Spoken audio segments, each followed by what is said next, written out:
Hello, today I'm going to talk to you about perfect attendance and perfect attendance policies. First, it's important to understand what policy your plant has in the system for perfect attendance. I've put together this spreadsheet so that I can quickly show you. In this case, if you look at your plant, you will see if there is a perfect attendance policy applied. In this case, for the first one, a quarterly and a monthly policy. What that means is the policy is specific to the range of time that it will go back and look and pull data to display whether a person has perfect attendance. In this case, for this policy, non-union monthly, it will go back 1 month and tell you if a person has perfect attendance. For this policy, it's going to go back a full quarter and tell you if a person has perfect attendance for a quarter. Some plans only use a monthly because in the system you can tell based on the month value given if a person has quarterly or monthly or even annual. So I wanted to share that information. Let's go back to Kronos. How you administer perfect attendance is by going to the attendance genie. Now, we all know that some plants have their own specific attendance genie. This is because they have other policies in their plant. For today, we're just going to use the attendance genie, but this is applicable for all plants. You're going to grab your active employees. I'm going to use, how about I use Greenville? Let's use Greenville as an example, all active. Now, if we look back at our spreadsheet, Greenville has both non-union quarterly and non-union monthly. For this case, I want to see in a quarter who has perfect attendance. So for my last quarter, I need to go to that time range. So the last quarter was July through September the 30th. So that was the third quarter. So you open your range of dates for a quarter or for the month. And if you are going to do an annual, then those dates would expand to a range of a year, first to the end of the year, the 31st of December. Again, when you go to do your perfect attendance, it's important to remember to do this process on a non-payroll day. So not Monday, not Tuesday, but you can certainly do it on any other of those days. This is because it's going to do a lot of data manipulation or data processing behind the scenes. And if everyone tries to do their perfect attendance on a Monday or Tuesday, it's going to slow down payroll. So I'm going to hit apply. What this tells the system to do is to go between these dates and then process for that quarter. Again, this particular plan has both a monthly and a quarterly, so you're going to see some dates in the initiated date column.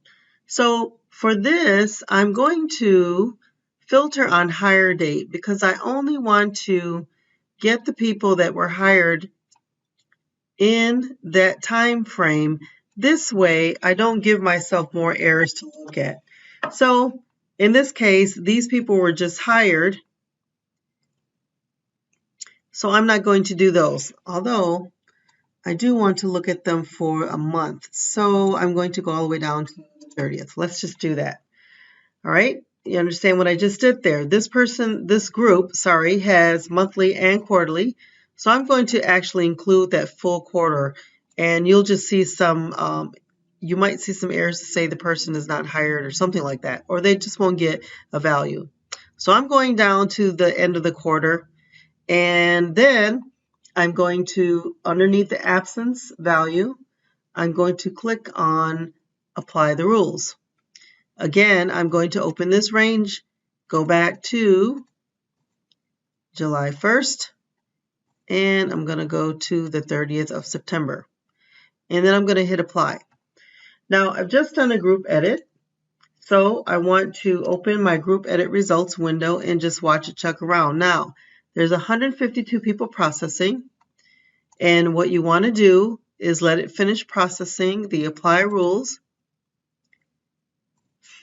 And if there's any errors or details, we're going to click on those. We're going to let this process, depending on how big your plant is, it will take some time.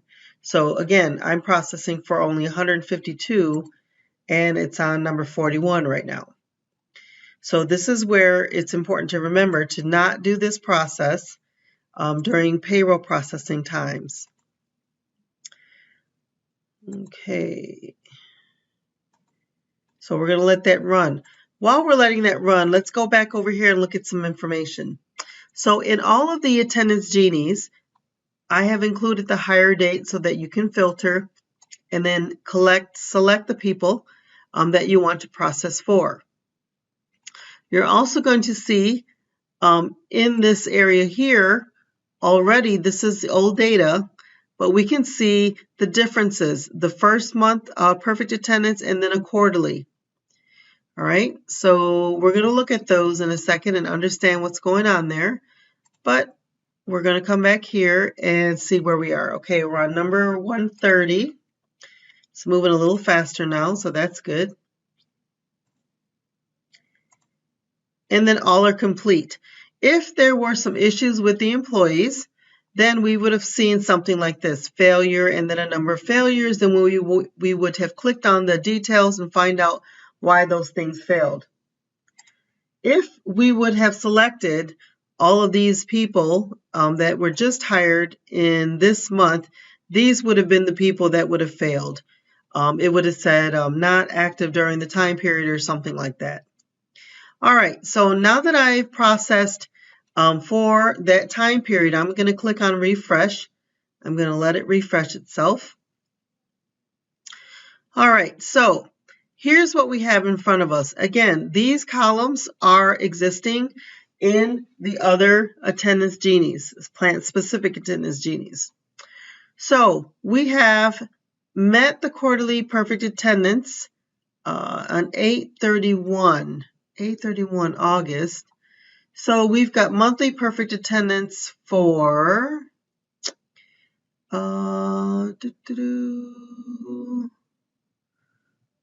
so for the July and for August and for September, we have quarterly perfect attendance. So this is how you read this. So we've got on 6/30, which is the end of June, the action was triggered to give them perfect attendance. Okay, so we process for a wide range, which is why you see these. So as of 7/31, we've got perfect attendance for that month.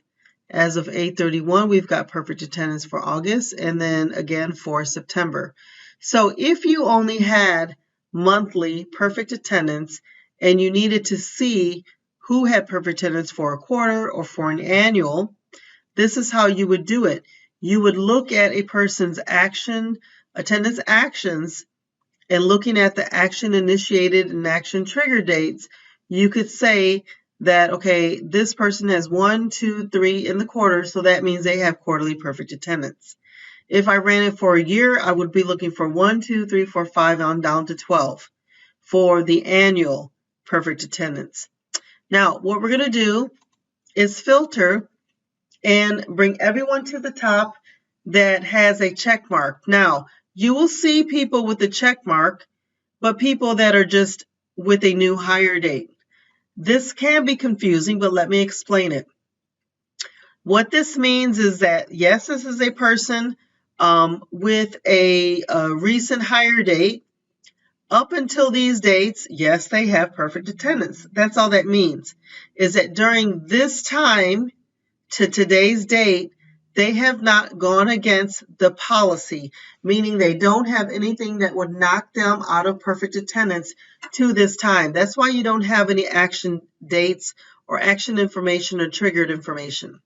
Okay, so now we're going to go here. So in this case, this person was just hired in August, but for the month of September, they got 1 month perfect attendance. So they wouldn't have anything for August or for July. Same thing with these people going on down. Here's this one. This person was hired in 7/31. So then for August and September, they have perfect attendance. So that's how you read this information. Now, to find out if you only have monthly, to look at the quarterlies, this is where you're going to have to do some data analysis. So to do that, you select all and then export your data to Excel. Here, you have the information in Excel, and now you can do whatever you need to do with the data. So obviously, these people I don't need to mess about with, all right? And there's some temps in here, aren't there? There's not supposed to be any temps, probably because I grabbed all active, and that's okay because they're in the temp policy, but you would normally do that. But you can see here, and here's our dates. Our dates are what's going to be important to us. Let's get those dates.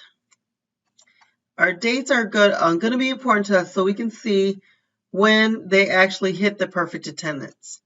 So that's just a little bit of data analysis for you. That's how you're going to run perfect attendance, and hopefully you understand it just a little bit more. If you have questions, if you still don't understand, you can go ahead and give me a call, but hopefully this will help you be able to do the process on your own. Thanks, and have a great day.